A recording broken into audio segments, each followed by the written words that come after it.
The Earnestly Speaking podcast is a show that is founded on free-flowing conversation and may at times venture into mature subjects. Listener discretion is advised. Yeah, Earnestly Speaking podcast.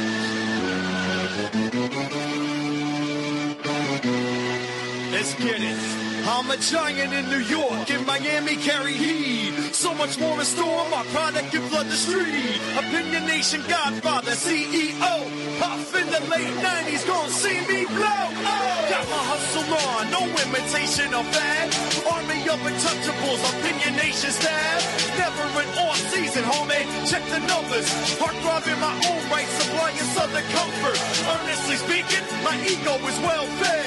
Earnestly speaking, you're too feeble and no threat. See, I'm like a hurricane, you're a mild breeze. Earnestly speaking, leaving Eli a dynasty. Shake!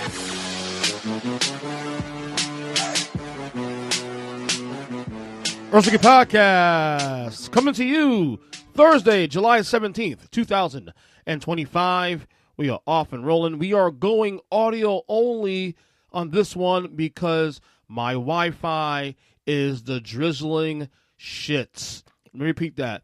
My Wi-Fi is still the drizzling shits. Can't talk today. I'm so pissed off about it right now. You guys probably listened to the last podcast we did. I think we recorded, what was it? Tuesday night? We did the Falls Hunt Anywhere pod with Rob. And that was all over the place. Although you guys, again, you guys don't notice it, but it was pretty bad. And then, was it last night? Dude, my memory is beyond fucking shot about things. I'm starting to forget things now. Like I'm starting to wonder if I'm 45 right now, and I'm starting to forget things that are very simple to me that I would normally get. I don't know.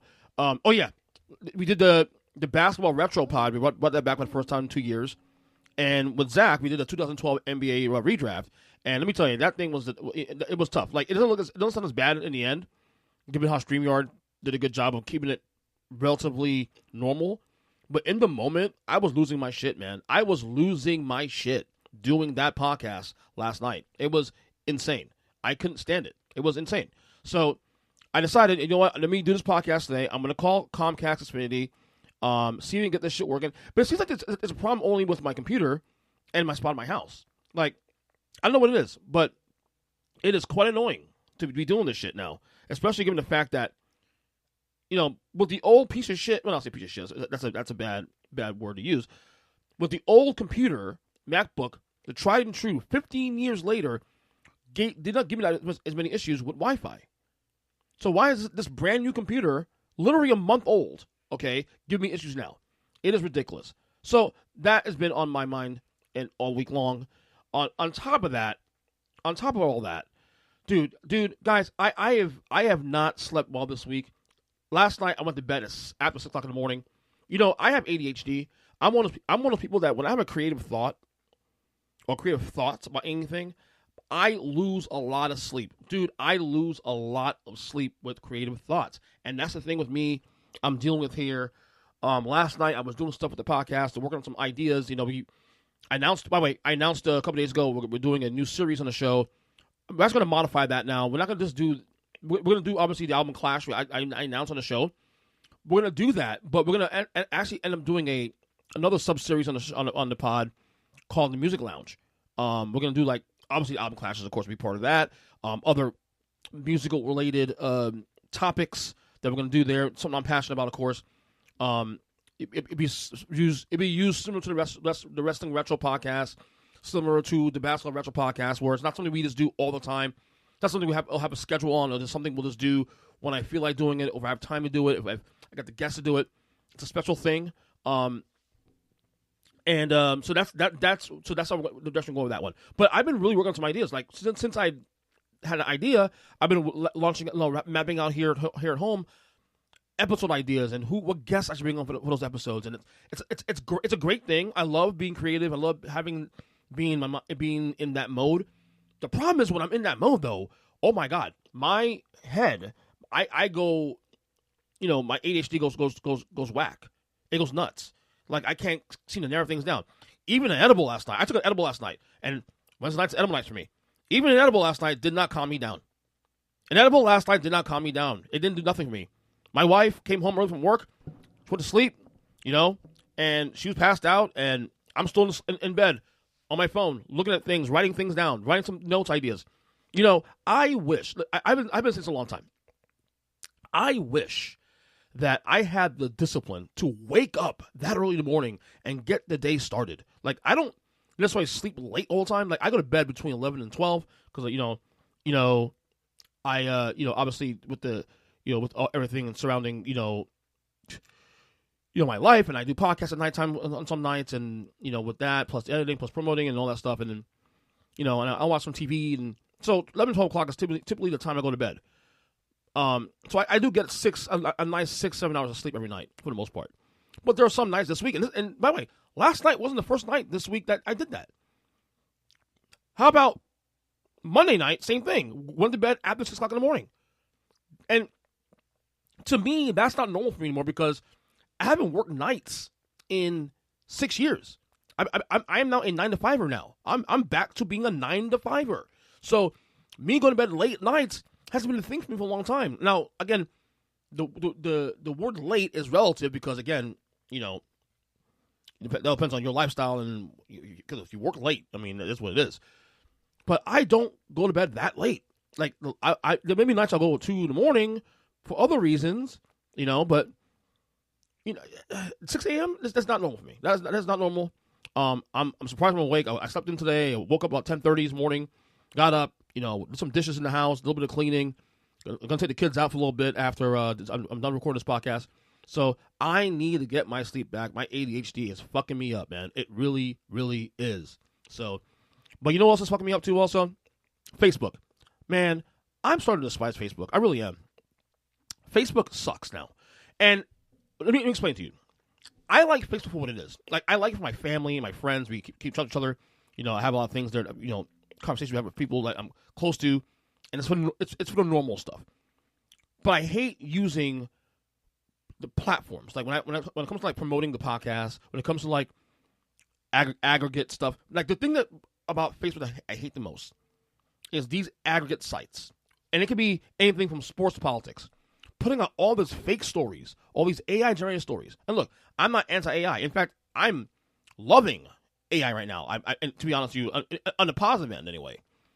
But you have these fake stories. Like, for example, there was a story about Michael Jordan or Kendrick Lamar, who and apparently they did some great deed or something like that. It's not even a real story. And my thing is now, when I start seeing fake stories, especially when it comes to sports media, especially with basketball, because I see a lot of basketball, like a lot of these aggregate basketball sites that create these narratives and stuff, and they're just for clicks and whatnot. I made a decision. I made a decision today that if I start seeing, fake stories that are trying to pull a narrative for the sake of clicks, I am blocking you. I'm not only am I going to add you, I'm going to block you, and you know what? I may go so far as report you now because I am sick of fake stories. There should be consequences. Look, I am a free speech absolutist, without question, but there should be consequences for fake stories. At the same time, you're fucking people's money, man. You're messing people's money. Not cool. Not cool at all. All these fake stories. I saw one about Kendrick Lamar and how she took this girl and she brought her on stage and she was someone that some cockamamie story about something, and that she helped pay for her college. And look, I'm not saying Kendrick Lamar hasn't done things like that, but that particular story ended up being fake. It's fake. So why are we putting out fake stories out there? This is why this shit's dangerous. AI, there's good to it. I'm enjoying AI. To be honest with you, and you guys are going to see this in the next couple of days, I've actually created some new podcast cover art through AI. I'm working on some new things here through AI. AI has been a blessing to me in some ways, but I use AI solely for my podcast, for information I need on the go, and it's been great. Obviously, there's some things about it I don't like. Obviously, I hate all these fake stuff. Again, we're not talking about fake images. Like, I remember, for example, there was one fake image of Michael Jackson fans, for example, doing MJ AIs of his voice or images of him. I can't stand that shit. I'd rather see the real person. Okay, stop doing that. Now, obviously, it's creative. I get it. I'm just not a fan of it personally. But there's some good AI, and I've really been thriving with AI as of late too. You know, like I said, creating some new podcast artwork for these new side projects I'm doing here on the feed. You know, looking forward to that. You know, but besides that, you know, the world's it's a weird place now, man. Because I shudder to think what my kids will go through when I am done from this earth. You know, when I get older and my kids have to go, you know, go to high school and go to college and become adults, what will the world look like in 10, 15, 20 years? Like, everything is moving fast. Everything. It's a crazy, crazy world out there. It's going to get crazier. You know what I'm saying? So we need to really keep our shit in order. You know what's not keep shit in order also? The Trump administration. These Epstein, let me tell you something right now. These Jeffrey Epstein stories and narratives and whatnot, maybe tell you right now.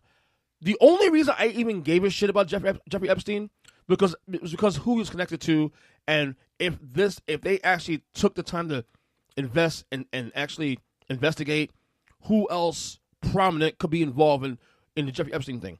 It's the same reason why I was invested in the Diddy trial. Otherwise, I don't give a shit with these two clowns. I don't care.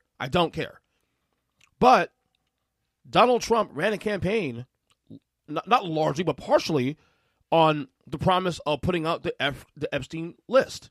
There's supposed to be this big Epstein list that people and higher ups, I don't know, the government, whatever, apparently have access to. You know, they have the list. And even Pam Bondi, Donald Trump's attorney general, has said, we have the list on my desk and we're going to put it out. There was this whole thing, remember when after he got inaugurated, I think about a month or two after he got inaugurated, Pam Bondi inviting some media members to her office and putting out this book of Epstein's files, but half the book was redacted apparently, so it was all bullshit, right? And now we're hearing that the Epstein files are not coming out apparently, and now Donald Trump is tired of us talking about it. Sir, with all due respect, you're the one that said you would put it out, the files out.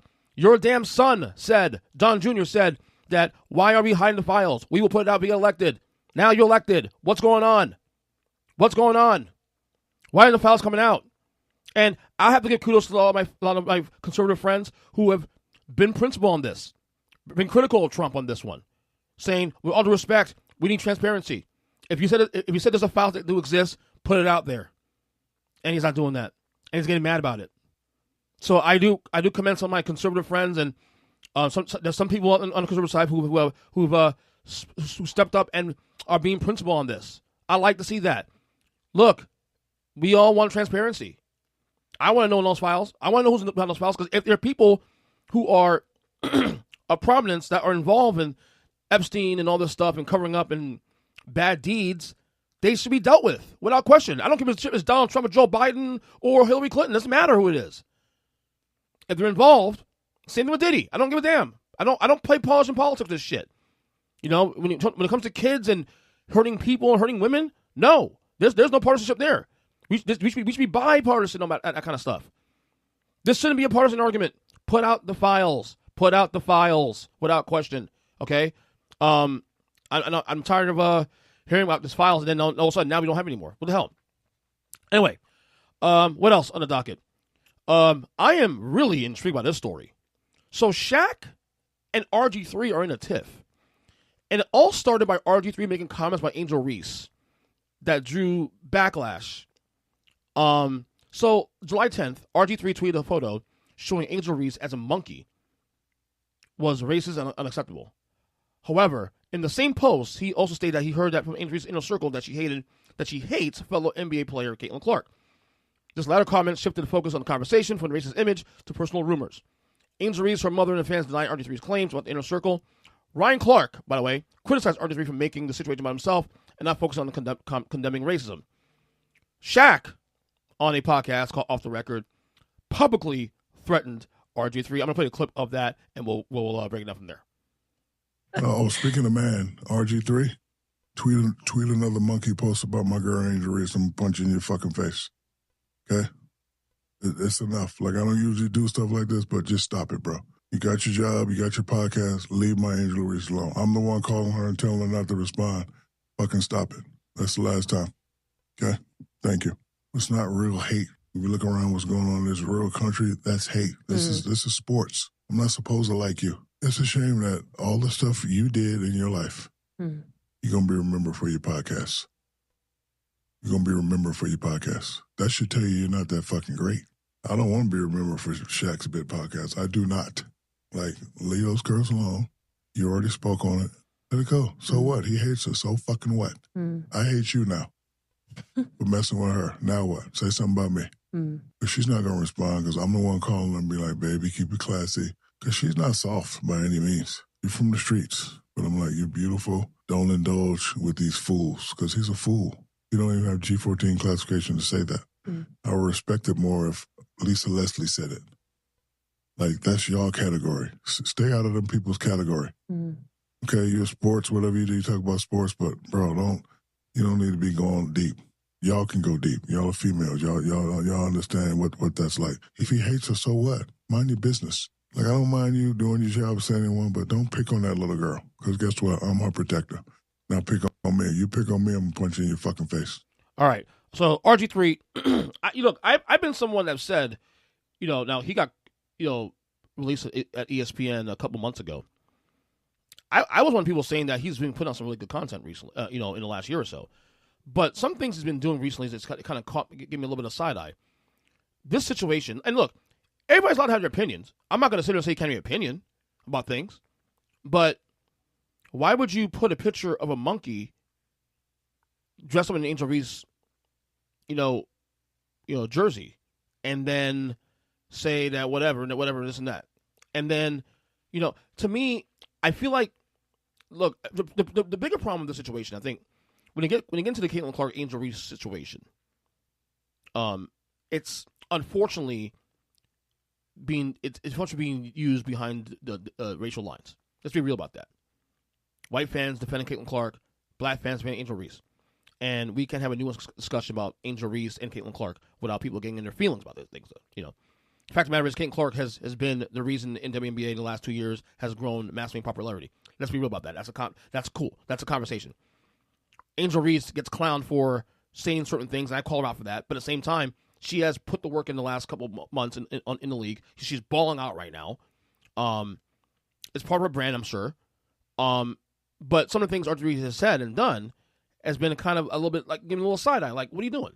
Like, blind spot there, bro. And you're a black man too on top of that. What are you doing? So, Shaq threatening him, not really cool necessarily. Obviously Shaq, and there's been rumors that Shaq may have a crush on Angel Reese. Although he's like 30 years older than she is.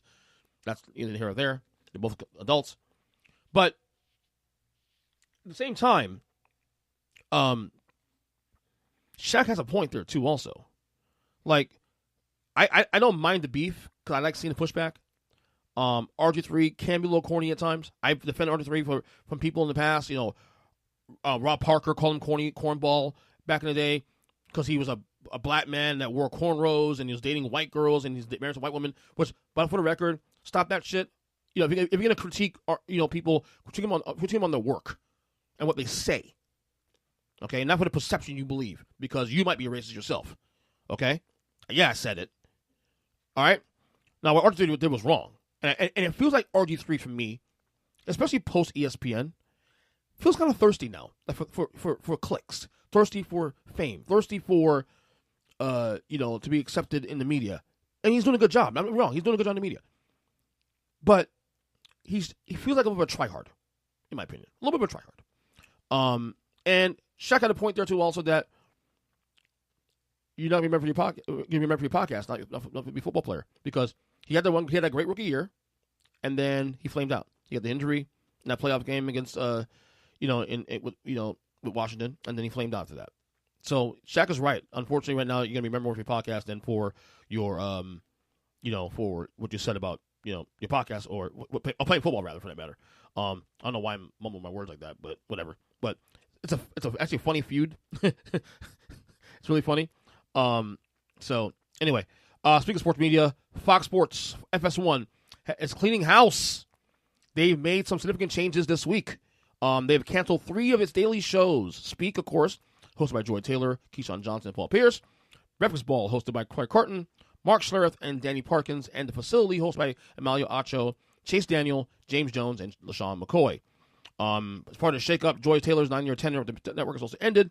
These cancellations were reportedly due to the show struggling to attract a large audience. The network's remaining shows, The Herd, and then First Things First with Nick Wright, are going to be remaining with the network. FS1, however, is expected to announce new programming and talent to fill these vacant time slots in the near future, with names like Tony Reale, Max Kellerman, and Kay Adams being rumored as potential additions. Not a surprise this happened. Obviously, Joy Taylor, stuck in controversy recently with the stuff involving the executive at Fox Sports and for doing favors to move up the ladder, whatnot. But a lot of these names that got cut too. Also, let's be real. I'm gonna be keep it 100. Not a big fan of Paul Pierce. He has a market. I think Paul Pierce will do well on the independent side, honestly. Keyshawn Johnson's here or there. I like Mark Schlereth, honestly. Danny Parker's not that bad, actually. Craig Carton, whatever, it is what it is. LaShawn McCoy, I'm sorry, he sucks. I think he sucks. I think it's terrible what he does there. Emilio Acho, I was a fan of him for a long time, but he's kind of like RG3 now, a little thirsty and trying to portray this image that it doesn't seem very genuine the more you watch him. But not surprised here this happened. Like you said, we heard, and not only that, Fox Sports 1, outside the two big shows, First Things First and The Herd, they don't have really good program. They really don't. The program has gone to shit. And these shows were never going to do well. And with the rise of independent media, even ESPN is they're still the big dog, but even they're not putting up the numbers they used to because more people are listening to independent podcasts. More people are going away from the mainstream media and listening to independent podcasts. So that's not a surprise. You know what I mean? So the fact that, you should have known this when the ratings for Undisputed with Skip Bayless and Shannon Sharp were low, and then Shannon Sharp leaves the show, and it gets even lower, should tell you all you need to know there. So not surprised there.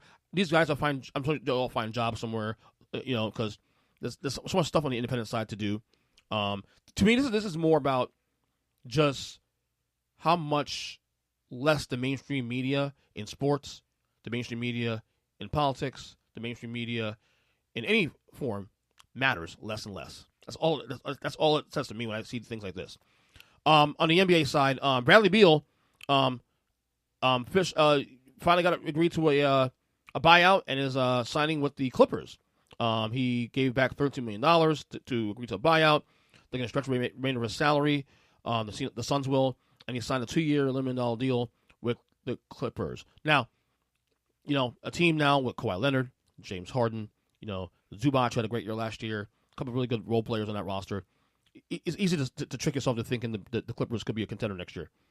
I'm kind of, on the fence on that one. Like, height of powers, if these guys can be locked in and actually care about basketball and stay healthy, I can see this team being in the mix in the top 4. But do I trust this team with these mix of players? No, I don't. I don't trust Kawhi's health. I don't trust Bradley Beal's commitment. I don't trust James Harden's, playoff resume, to show up when I need him to show up. You know what I'm saying? So I don't trust it. But Bradley Beal and the Clippers, is it a good move? Yeah, because look, there's a team that right now is well over the cap, but need to find a piece that can cost less, that can help them out. I mean, it's not going to hurt them, I guess. The move won't hurt the Clippers. But is it enough to put over the top? That remains to be seen. I will still put OKC ahead of them. I will still put Houston ahead of them. I'll still put the Nuggets ahead of them. They're probably in that 4 or 5 spot still, like they were last year. Maybe a little better. We'll see. But still, given the money, still a good move for the Clippers. They only paid them $5 million, $6 million a year, or $5.5 million a year. So no big deal. All right, finally, before we get out of here, new top 5. And we did this on the last solo episode on Tuesday, where I gave my top 5 core memories as a child. Now we're going to do top 5 core memories as an adult. Again, this is spurred from a conversation I had at work earlier the week with some friends of mine. A couple of them a little older than me, some a lot older than me, and they were giving their memories of things and hearing the perspective of what they went through as kids and what they were exposed to as kids was kind of cool, and it kind of triggered the idea to do this in the podcast. So this is in no order necessarily. This is just the 5 things that kind of stand out to me as an adult. Okay, from 18 up. Okay, number 5. Love him or hate him, Donald Trump's 2016 election is a core memory. I remember where I was. I stayed awake. And for the record, I do stay awake for all elections anyway. But this one in particular, given the nature leading into it, against Hillary, the ugliness of the campaigns, the ugliness of the country at that point, and then staying awake and people think Hillary's going to win. I thought Hillary was going to win also too. The polls were dead wrong. And Trump wins the election. I stay awake the entire night. My wife, I remember, she'll tell you she's not a Trump person. She hates Donald Trump. And she has no bones telling you that. She cried after the election. She cried. She went to sleep. I stayed awake watching the entire thing. I stayed awake till 2 a.m. watching Trump's, victory speech in New York. It was shocking. It was a core memory, and it has shaped what we've now these 10 years in politics and culture. Donald Trump has. The reason I say he's the most consequential president of all time, the most influential of my lifetime, is because he is 10 years in.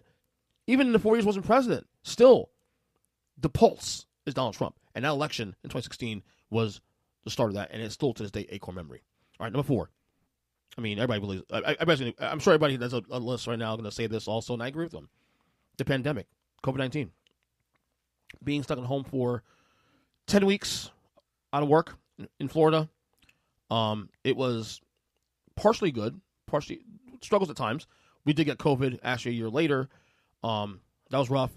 And I got to tell you, the pandemic in a lot of ways for me has been strange because I can't believe it's been 5 years since that, and yet it feels like it was yesterday, but it also feels like a long time ago. A whole other world. Like there was a world, like to me there's 2 worlds. There's the world before the pandemic and then after it. In fact, everything the last 5 years, honestly, and no matter what it is, feels so convoluted. Like things that happened a year or 2 ago feels like just yesterday. And I feel like everything the last 5 years is like time is no construct in time. And the pandemic is kind of sort of showed that to me in a lot of ways. The pandemic for me has been such an eye opener for me in a lot of ways. It's only added to the divisiveness in this country with that issue about vaccines and whatnot. We don't have to get into that right now, obviously, but I'm just saying. But yeah, the pandemic easily the huge for me. All right, number 3, back to politics. Obama elected president, first black president. There was no doubt he was going to win this election. I mean, the energy in 2008 when he won was palpable. But the fact of the reality of it all, and I voted for him. No, everybody knows that I voted for him. I was very invested in the narrative. I always joke around that Bill Clinton was the first black president, but really it was Obama. Come on now. But just that time before he got inaugurated, that whole lead up was a very fascinating time in culture. Because I feel like that was a tipping point of now where we've gotten here. I think everything that happened since then to where we are now, 17 years later, you can argue a lot of that stemmed from Obama's ascent to the presidency and being a two-term president, good or bad. So that's another core memory for me. All right, number 2. This is easy. 9/11 and everything surrounding it. You guys know the story with me, 9/11. I was in New York that weekend. So 9/11 was a Tuesday. I was in New York that weekend. Because as you guys know, I went to see Michael Jackson's concert, which ended up being his last concert of his career, on the 7th, on a Friday. He did 2 shows. It was the 30th anniversary show. It was the 7th and the 10th in New York City, Madison Square Garden. So I went to the 7th show, obviously, with my then girlfriend. And then I had considered staying for the second show. And I was thinking about it all weekend. And again, the second show would have been the night before. Would have been the night before 9/11. And last minute, I decided not to go. Because my flight to go back home was on the 9th, actually. Had I stayed there, I would have been stuck in New York for 2 days. I had friends I went to the show with the week before who ended up staying in New York past for the second show and was stuck there. Friends from Europe that came down to see the show that was stuck. I know there's a story of Michael took some of these fans and put them in a suite while he was gone, because when the attacks happened in New York, he and his entire family, brothers and all that, all left and drove to California because, again, planes were shut down for a week. So that was a whole crazy situation. I remember that morning when I woke up, the next morning when my mom wakes up at 8:30 in the morning, 9 o'clock in the morning, saying like, hey, the World Trade Center, the plane hit the World Trade Center. My mom watched the news a lot back then too, especially. And I remember thinking to myself, once everything started percolating and realized it was a terrorist attack, I started thinking, oh shit, I have friends in New York and family in New York I gotta get a hold of, and I couldn't get a hold of them because phone lines were down. So, yeah, it was. That's obviously a very big core memory for me, because it was like a spectrum of like that weekend being a phenomenal weekend, and everything that I did that weekend to go see MJ in concert and see my friends, to literally the very next day, the country's under attack. That's a big, massive spectrum there, So, and then finally, I'm staying on MJ, of course, the passing of MJ. But you know what? I'm gonna combine this one, the passing of Michael Jackson and Kobe Bryant. Is the one for me. I was at work when he passed away.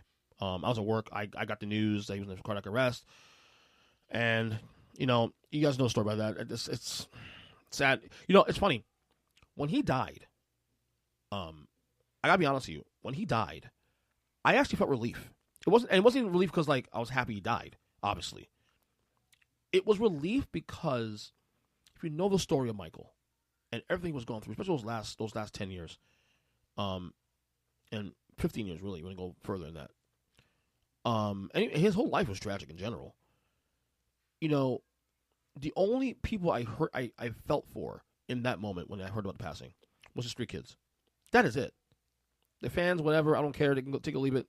His fan members, yes, they're obviously sad, but his kids. Because his life at that point, at that trial in 2005, all he cared about was his kids. That is it. And, to me, I think for him it was tough because he still loved doing music. He wanted to do music and all that. But at the same time, it was rough. It was rough, and I felt relieved because, like, you know what, he's no more pain. No one can hurt him anymore. Unfortunately, we still have people trying to mooch off his estate, even in death, which goes to show you that this dude has snakes around him everywhere. Kobe Bryant passing happened.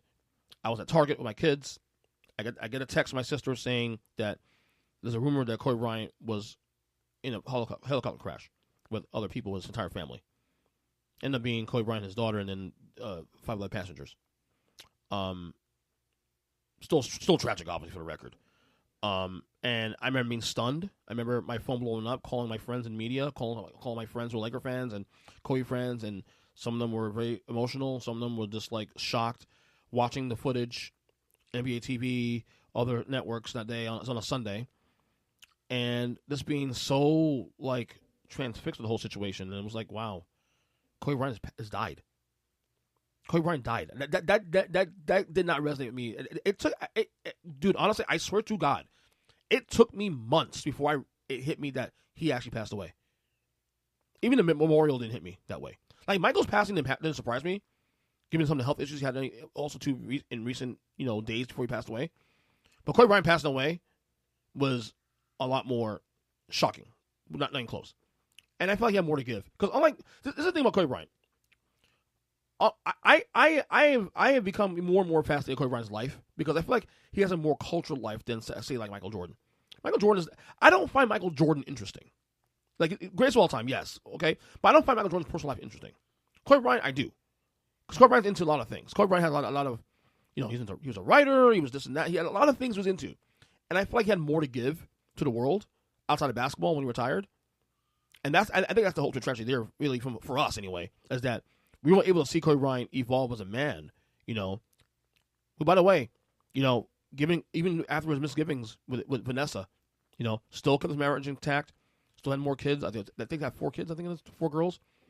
The ultimate girl dad, So, yeah, that one still hurts. Now, Kobe Bryant still hurts to this day. So, again, 2016 election, the pandemic, Obama's presidency or elected president, 9/11, everything surrounding that, of course, and the passing of MJ and Kobe. I want to combine. I actually initially had it for MJ only, but I combined the two because that's what I do. So, all right, that's it for me on this podcast. Dated, what day is it? July 16th, 17th. Sorry, I'm rushing these dates here. Anyway, I am on Twitter, or X they call it these days, at EJ Christian 7, Earnestly Podcast for all podcast catchers. Again, this is a audio only episode because my Wi-Fi sucks. It sucks. Please get your shit together, Xfinity. Please. Anyway, we'll talk to you guys soon. I love you guys. Take care and see ya.